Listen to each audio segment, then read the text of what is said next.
Hey kids, it's America's favorite granddaddy. Raise your hands if you like to read. Now raise your hands if you love jazz. Granddaddy loves music, and I have a story about jazz that I want you to hear.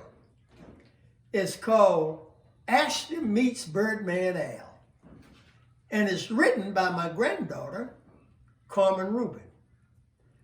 Are you ready to get your scat on? Let's go. Oh, I almost forgot. There are some hidden peppermints in the story. See if you can find them. When you do, remember to show some love. Ashti meets Birdman-Al by Carmen Rubin. Illustrated by Simon Stewart and Robert Muhammad. It was a Saturday morning, and I wanted to do something fun. "Let's go to the park," I shouted. "I think that's a great idea," Mommy said.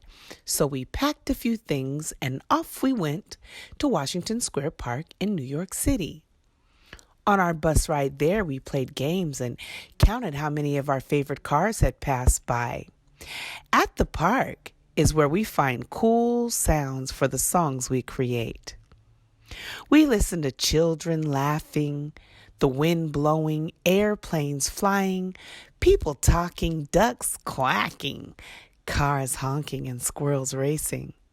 One time, a cricket helped me make a song. I played it all night long to annoy my big sister Asada while she was sleeping. My friends thought that song was the coolest song ever. They even asked me for a copy to annoy their sisters and brothers too. While we were walking in the park, Mommy heard something that caught her attention. Twee-ta-ta-ta. "Did you hear that?" she asked. "Yes," I said. Before I knew it, she grabbed my hand, and like two detectives, we went snooping. We listened high in the sky, and there it was again. Ah! We looked way down low and heard lo-dee-do-dee.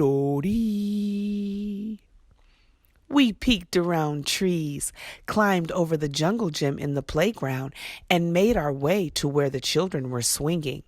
We knew that we were getting closer to that sound.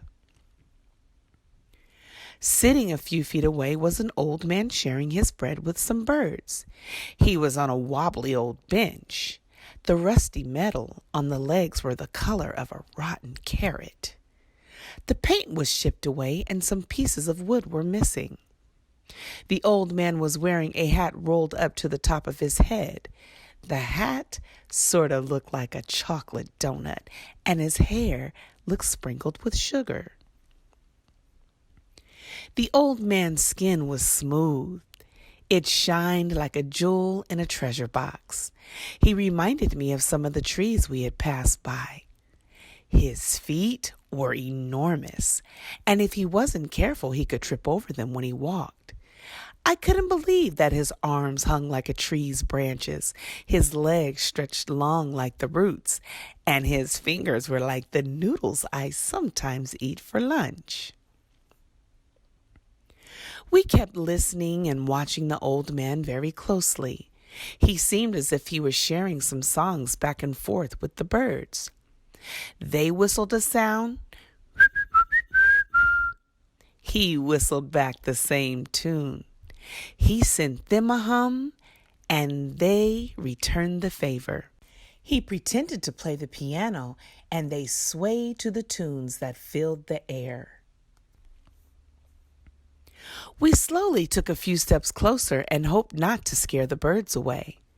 The old man never looked up but pointed his long finger to show us where to sit. I was afraid that old bench would come crashing down to the ground and that the birds would be frightened away. "I would like to speak to my new friends," he said to them. The birds turned their bodies and tiptoed away to finish pecking their breadcrumbs. To me, they looked like they were taking a bow, so I clapped my hands, thrilled at what I had just seen. Mommy told the old man our names, and he told us his. My name is Al, he said. A long time ago, I traveled around the world to sing. When he spoke, his voice sounded as though someone was tightly pinching his nose. I only sing to the birds now, he said. Every day they meet me in the mornings to make songs. Can I call you Birdman-Al? I asked. He peeked over at me with his slim eyes, gave me a big smile, and scattered out the biggest, most certainly, bidoo-dee-bidoo-da. I love music, he said. My favorite kind is jazz, and I'm afraid that in these days the children don't seem to know much about that kind of music. I don't hear it on the radio very much, he explained. The elementary school that I once attended is going to lose its music program because they don't have the money. When I was a child, one of my favorite reasons for going to school was because of the music classes. I would listen to the sounds of pianos and trumpets, flutes, basses, and cellos. The rhythms would fill the room, and I would pretend to be a drum. I would pat my chest and hold my teeth together to sound like the drum's snare, he told us.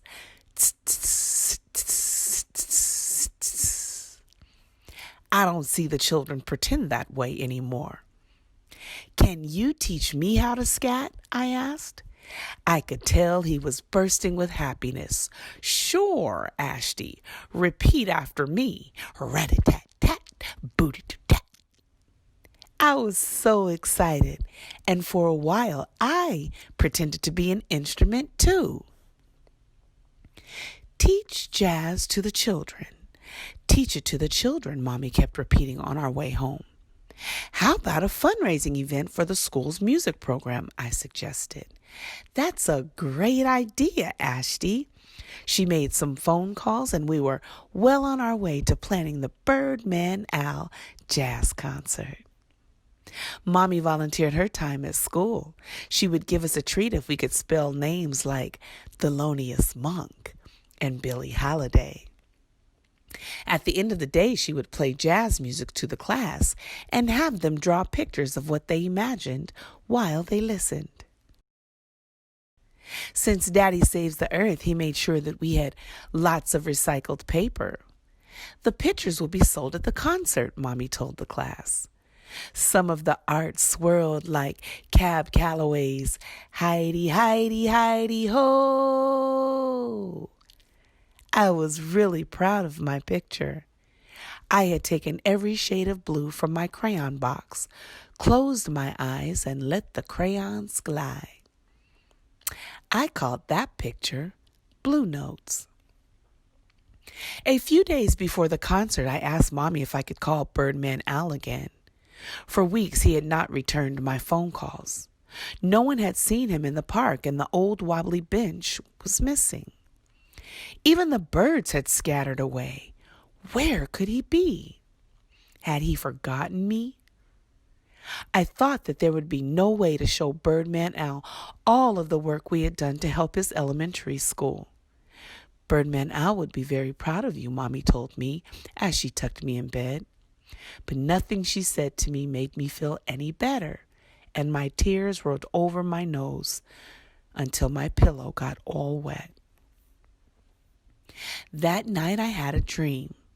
There was a great bird that saw me crying. He used his feathers to wipe my eyes.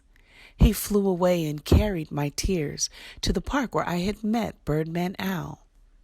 Everything was dark, but the bird's feathers were more colorful than a sawdust collection of nail polish.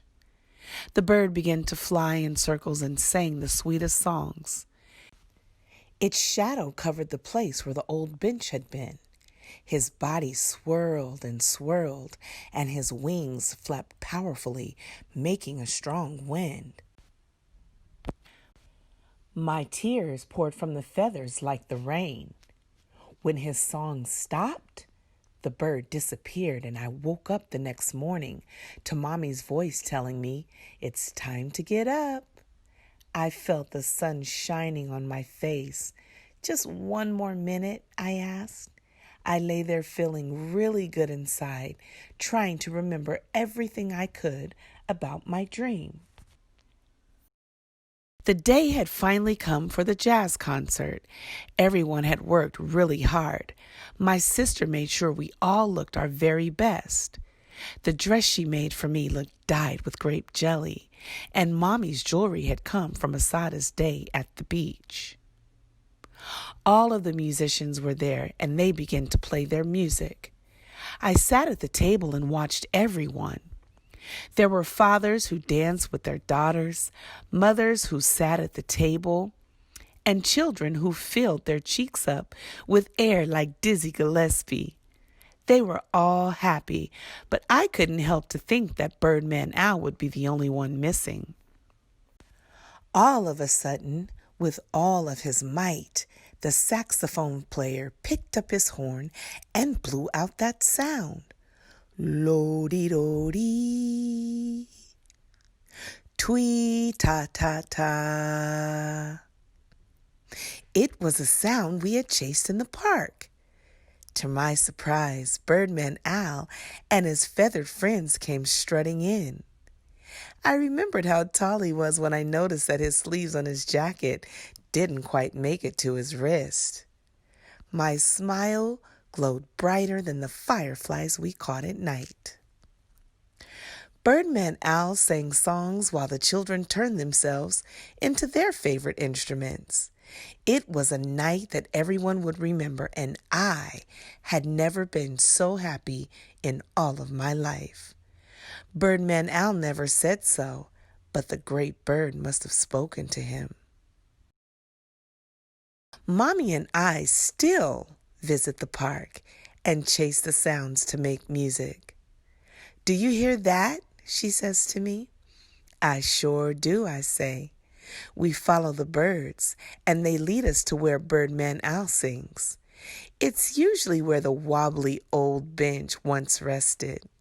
But sometimes we get lucky and find him at his old elementary school, where the music plays, the children learn, and jazz is not forgotten. The end. Now that the story is over, let's do something fun. Let's go throughout the pages to find the hidden peppermints. Peppermints are my symbol to remind kids to show love. It's inspired by Granddaddy's Peppermint Candy Club.